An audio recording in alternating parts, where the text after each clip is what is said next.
नमस्कार, SBT news में आपका स्वागत है। पेश है 27 अगस्त मंगलवार सुबह 10:15 बजे राजस्थान की बड़ी खबरें।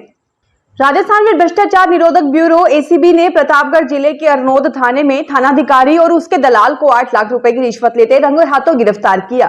ब्यूरो के पुलिस महानिदेशक डॉक्टर रवि प्रकाश मेहड़ा ने सोमवार को बताया कि परिवादी ने ब्यूरो की प्रतापगढ़ इकाई में शिकायत की कि उसे स्वापक औषधि और मनह प्रभावी पदार्थ अधिनियम एनडीपीएस के मामले में नहीं फंसाने की एवज में अरनोद के थानाधिकारी पुलिस निरीक्षक सुरेंद्र सिंह सोलंकी और उसके दलाल गुड्डू लाल उर्फ कांतिलाल प्रजापत उससे 8 लाख रुपए की रिश्वत मांग रहे हैं। राजस्थान में सवाई माधोपुर में कल रात चोरों ने रेलवे स्टेशन के पास सिटी सेंटर मॉल में मोबाइल की एक दुकान से करीब 6 लाख रुपए के मोबाइल फोन चुरा लिए। पुलिस सूत्रों ने सोमवार को बताया कि चोरी की यह वारदात सीसीटीवी कैमरे में भी दर्ज हुई है। दुकान मालिक इमरान खान ने बताया कि सुबह मॉल के गार्ड की सूचना पर वह दुकान पहुंचा तो दुकान का शटर टूटा हुआ मिला और दुकान के अंदर रखा करीब 6 लाख रुपए का सामान गायब था। आरक्षण को लेकर गत दिनों सुप्रीम कोर्ट की ओर से दिए गए फैसले को लागू करने को लेकर रविवार को जयपुर में हुए सम्मेलन में टोंक से भी बड़ी संख्या में लोग गए हैं, जहां आरक्षण से वंचित जातियों के लोगों ने सरकार से जल्द सुप्रीम कोर्ट का फैसला लागू करने की मांग की है।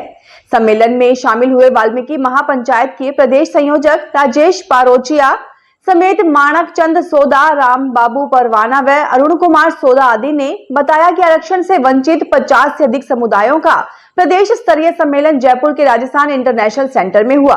इसमें आरक्षण में उपवर्गीकरण और क्रीमी लेयर को लेकर सुप्रीम कोर्ट के फैसले को राजस्थान में लागू करवाने की रणनीति तैयार की गई। सम्मेलन में वाल्मीकि, सांसी, भील, नायक, धानक, बावरी, कंजर, गवारिया, नट, कालबेलिया समेत 50 से अधिक आरक्षण से वंचित समाजों के प्रतिनिधियों ने हिस्सा लिया। राजस्थान पुलिस महानिदेशक उत्कल रंजन साहू ने कहा कि भिवाड़ी की घटना पुलिस के लिए काफी चैलेंजिंग है। इसको लेकर पुलिस की तरफ से कई टीमें लगाई गई हैं और सुराग भी मिले हैं। एडीजी क्राइम खुद भी मौके पर गए हैं। हमारे पास कुछ लीड है, हम इसे चैलेंज की तरह ले रहे हैं और उसे पूरा खोल कर दिखाएंगे। सोमवार को पुलिस लाइन परिसर में महिला पुलिस बैरक और महिला पुलिस कैंटीन का उद्घाटन किया गया। इस दौरान उन्होंने कार्यक्रम में मौजूद लोगों से कहा कि पुलिस लाइन में आकर पुरानी यादें ताजा हो गई। उन्होंने मीडिया से भिवाड़ी में ज्वेलरी शोरूम में हुई डकैती की घटना पर भी बात की। उन्होंने ये भी कहा कि वे जोधपुर में पुलिस अधीक्षक रह चुके हैं। इसके बाद उनकी जोधपुर में वापस कभी पोस्टिंग नहीं हुई, इसलिए काफी साल बाद पुलिस लाइन में आते ही सभी यादें ताजा हो गई।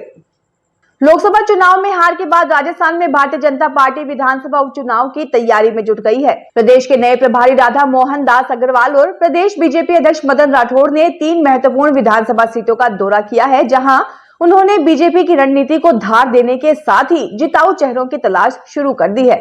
गोरखपुर से आए प्रभारी अग्रवाल ने अपने उग्र हिंदुत्ववादी भाषणों के जरिए चुनावी क्षेत्रों में हिंदुत्व का तड़का लगाना शुरू कर दिया है।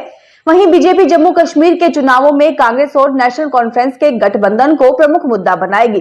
बीजेपी के लिए ये 6 विधानसभा उपचुनाव किसी लिटमस टेस्ट से कम नहीं है। इनमें से 5 सीटें वर्तमान में विपक्ष के पास है और केवल सलूम्बत सीट ही बीजेपी के खाते में है। इन उपचुनावों में जीत दर्ज करना बीजेपी के लिए महत्वपूर्ण चुनौती है, जिसके लिए पार्टी ने अपनी रणनीति को लेकर बेहद सतर्कता बरतने का फैसला किया है। कांग्रेस नेता राहुल गांधी ने कहा है कि कश्मीरी महिलाओं की सुरक्षा, समान अवसर और सम्मान सुनिश्चित किया जाएगा तथा वह इस दिशा में पूरी ताकत से काम करेंगे। श्री गांधी ने कहा कि जम्मू कश्मीर की अपनी हालिया यात्रा के दौरान मुझे श्रीनगर में कई कश्मीरी छात्रों से मिलने का अवसर मिला। ये लड़कियां विभिन्न कॉलेजों में नामांकित है, कानून, भौतिकी, पत्रकारिता और राजनीति विज्ञान जैसे विषयों का अध्ययन कर रही हैं। मैंने उनकी उम्मीदों और कहानियों को गहराई से समझा। राजस्थान में राजसमंद की विधायक दीप्ति किरण माहेश्वरी ने मार्बल एवं ग्रेनाइट उत्पादों पर जीएसटी की दरें कम करने के लिए वित्त मंत्री निर्मला सीतारमण को लिखे पत्र में मार्बल उद्योग की समस्याओं की ओर ध्यान आकर्षित किया है। विधायक दीप्ति ने अपने पत्र में लिखा कि मार्बल एवं ग्रेनाइट उद्योग कृषि के बाद रोजगार देने का राजस्थान का दूसरा सबसे बड़ा क्षेत्र है। विगत वर्षों में मार्बल ग्रेनाइट की 100 इकाइयां बंद हो चुकी है। माल एवं सेवा कर की 18% की दर इस उद्योग पर भारी बोझ बन गई है। कम लागत एवं उपभोक्ता रुचियों में परिवर्तन के कारण सिरेमिक टाइल्स और कृत्रिम पत्थर से तीव्र प्रतिस्पर्धा में यह उद्योग संकट का सामना कर रहा है। पैसों से सफलता नहीं मिलती, मन की आंतरिक खुशी व सकारात्मकता से सफलता मिलती है। ये बात सुप्रीम कोर्ट जज संजीव खन्ना ने बाल परामर्श एवं कौशल विकास प्रशिक्षण केंद्र में दक्षता अभिवृद्धि संवाद कार्यक्रम में कही। जोधपुर में बाल अधिकारिता विभाग द्वारा मंडोर में संचालित बाल परामर्श एवं कौशल विकास प्रशिक्षण केंद्र में दक्षता अभिवृद्धि संवाद कार्यक्रम हुआ। कार्यक्रम के मुख्य अतिथि सर्वोच्च न्यायालय के न्यायाधिपति संजीव खन्ना, अध्यक्षता सर्वोच्च न्यायालय के न्यायाधिपति पंकज मित्तल एवं न्यायाधिपति संदीप मेहता ने की। कार्यक्रम के विशिष्ट अतिथि राजस्थान उच्च न्यायालय के न्यायाधिपति चंद्रशेखर, न्यायाधिपति पंकज भंडारी एवं न्यायाधिपति मनोज कुमार गर्ग थे। भारतीय विशिष्ट पहचान प्राधिकरण के द्वारा जारी किया जाने वाला आधार कार्ड अब एक ऐसा डॉक्यूमेंट बन गया है जिसकी जरूरत आज के समय में लगभग हर एक काम के लिए पड़ती है। इसलिए आधार कार्ड पर अंकित जानकारी सही व अपडेट होनी चाहिए। अगर आधार में जन्मतिथि गलत है तो इसे ठीक करवा लें। इसे एक बार ही ठीक करवा सकते हैं। इसको ठीक करवाने के लिए आधार सेवा केंद्र जाकर अपडेट फॉर्म भरना होगा। जन्म तिथि को अपडेट करवाने के लिए birth certificate, pan card, passport, bank passbook इत्यादि में से किसी एक डॉक्यूमेंट की जरूरत पड़ेगी। फॉर्म के साथ बायोमेट्रिक डिटेल्स भी ली जाएगी। इसके लिए 50 रुपए की फीस लगती है। इसके बाद स्लिप ले सकते हैं।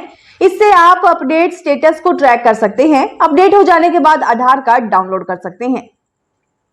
Market regulator security exchange board of India ने पेटीएम के फाउंडर विजय शेखर शर्मा और नवंबर 2021 में आईपीओ की पेशकश के दौरान बोर्ड में शामिल सदस्यों को कारण बताओ नोटिस जारी किया है। यह नोटिस आईपीओ लाने के दौरान तथ्यों को गलत तरीके से पेश किए जाने के आरोपों से जुड़ा हुआ है। पेटीएम की पेरेंट कंपनी 197 कम्युनिकेशन लिमिटेड का शेयर नवंबर 2021 में लिस्ट हुआ था। मनी कंट्रोल ने लोगों के हवाले से अपने एक रिपोर्ट में ये जानकारी दी है। सेबी ने ये जांच आरबीआई के जानकारियों के आधार पर शुरू की है। रिपोर्ट के अनुसार मामले की जानकारी रखने वाले लोगों ने बताया कि इस साल की शुरुआत में ही आईबीआई ने पेटीएम पेमेंट्स बैंक की जांच की थी। फिलहाल इस बुलेटिन में इतना ही। फिर हाजिर होंगे और बड़ी खबरों के साथ। अगर आप भी अपने आसपास की छोटी बड़ी और महत्वपूर्ण खबरों से अपडेट रहना चाहते हैं तो सब्सक्राइब कीजिए हमारे चैनल एसपीटी न्यूज को और प्रेस कीजिए बेल आइकन पर।